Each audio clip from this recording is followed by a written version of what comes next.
धन्यवाद करते हैं आज के दिन के लिए। प्रभु का धन्यवाद हो। परमेश्वर ने हमें आज का दिन दिया है। हम खुशी के साथ आज के दिन की शुरुआत करते हैं। प्रभु ने हमें वचन दिए हैं जिससे हम आत्मा में बने रहें। ये ज़रूरी था कि आत्मा में बने रहने के लिए हमें वचन दिए जाते, और वो वचन पवित्र कलाम बाइबल है। लेकिन हैरानी की बात यह है कि हमें वचन कठिन नहीं दिए गए, मुश्किल नहीं दिए गए। हमें वही बातें कही गई जो कि ज़रूरी थी और ज़्यादा मुश्किल नहीं थी। लेकिन फिर भी आसान बातों को भी ना मानना, ये सबसे बड़ी मुश्किल बन चुका है। क्योंकि जब हम देखें पुराने नियम में, प्रभु ने मिस्रियों से आज़ादी दिलाई थी इस्राएलियों को, लेकिन इस्राएली फिर भी छोटी छोटी मुश्किलों के लिए मूसा को दोषी ठहराते थे। तो छोटी सी बात भी मानना मुश्किल हो गई थी। जब मूसा पहाड़ पर प्रार्थना करने के लिए गया, तब इजरायली गुस्सा होने लगे और निराश होकर मूसा की व्यवस्थाओं को भूल गए और मूसा को त्याग दिया, और वहीं परमेश्वर को भी त्याग दिया और मूर्तियों के पीछे लग गए, मूर्तियों की उपासना की। तब मूसा ने नीचे आकर गुस्से से सबको डांटा, और उस दिन बहुत लोगों को श्राप भी मिला, क्योंकि परमेश्वर ने जो सबको बचाया था, लोगों का विश्वास इतना ज़्यादा कमज़ोर था कि वो थोड़ा भी इंतज़ार न कर पाए। तो चलिए बाइबल में से पढ़ते हैं। पहला कुरिन्थिया उसकी 15 उसकी 47। पहला मनुष्य पृथ्वी से है, अर्थात पार्थिव। दूसरा मनुष्य स्वर्ग से है। जैसे वह पार्थिव है, वैसे ही वह भी है जो पार्थिव है, और जैसा वह स्वर्गीय है, वैसा ही वह भी है जो स्वर्गीय है। इसमें साफ लिखा है कि जब आदम उसने पाप किया, तो वो पाप के साथ आसानी से भरमाया जाता था। इंसानी शरीर पाप के साथ आसानी से भरमाया जाता है। बहुत बार ऐसा होता है कि हमारे मन की बातें हम पर भारी पड़ती हैं, और बहुत बार ऐसी चीज़ें इंसान करता है जो वो नहीं करना चाहता, फिर भी वही करता रहता है। इंसान को पता है कौन सी चीज़ गलत है, लेकिन फिर भी वो वही काम कर देता है। इंसानी शरीर, उस पर पाप का प्रभाव ज़्यादा है। इसी तरह से इस वचन में जो बताया गया कि शरीर आदम, पहला आदम जो पार्थिव है, और दूसरा आदम जो प्रभु यीशु वो स्वर्गीय है। पहले आदम का आना ज़रूरी था, क्योंकि उसकी वजह से, उसी के कारण वही वजह बना कि इस दुनिया में इंसान पैदा हुए, इंसान बने।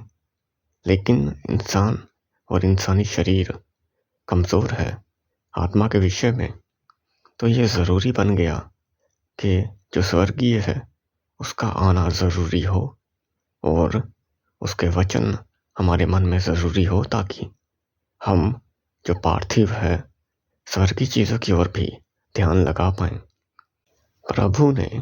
पवित्र प्रभु ने अपने बेटे बेटियों से इतना प्यार किया, जिससे प्रभु ने पहले आदम और दूसरे आदम प्रभु यीशु, इन दोनों में से सिर्फ अपनी आज्ञाओं तक का फर्क रखा।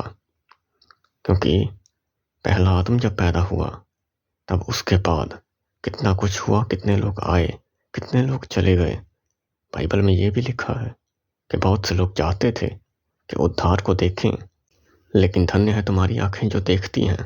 क्योंकि अगर हम सोचें तो पहले आदम और प्रभु यीशु जो दूसरा आदम कहा जाता है, इन दोनों में इतना फ़र्क है, कितना लंबा समय है इन दोनों के बीच।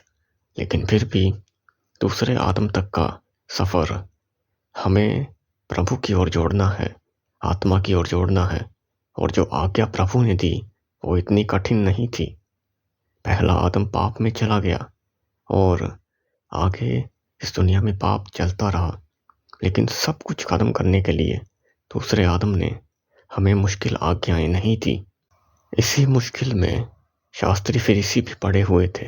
वो भी यही सोचते थे कि पहले आदम ने पाप किया, हमारी पीढ़ियों से पीढ़ी तक बीती, तो इतनी आसानी से हमें शांति का मार्ग कैसे मिल सकता है? हमें तो बहुत बड़ा मूल्य चुकाना पड़ेगा।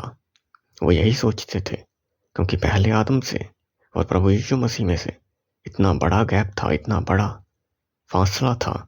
बहुत से लोग मर चुके थे और उनको ये पता ही नहीं था और वो पहचानना ही नहीं चाहते थे कि सिर्फ छोटा सा ही अंतर है आत्मा की जिंदगी को शुरू करने का। लेकिन बहुत से लोग मारे गए, वो छोटा सा ही अंतर वो पहचान ना पाए और पहले आदम के जन्म के बाद बहुत से लोग पाप में मर गए, बहुत से लोग मरते रहे। लेकिन प्रभु यीशु मसीह ने हमें वो छोटा सा अंतर समझा दिया, हमें बता दिया। तो हम विश्वास करते हैं कि हम आत्मा में बढ़ेंगे इन वचनों से। आशीष हमारे ऊपर आएगी, परिवार के ऊपर आएगी।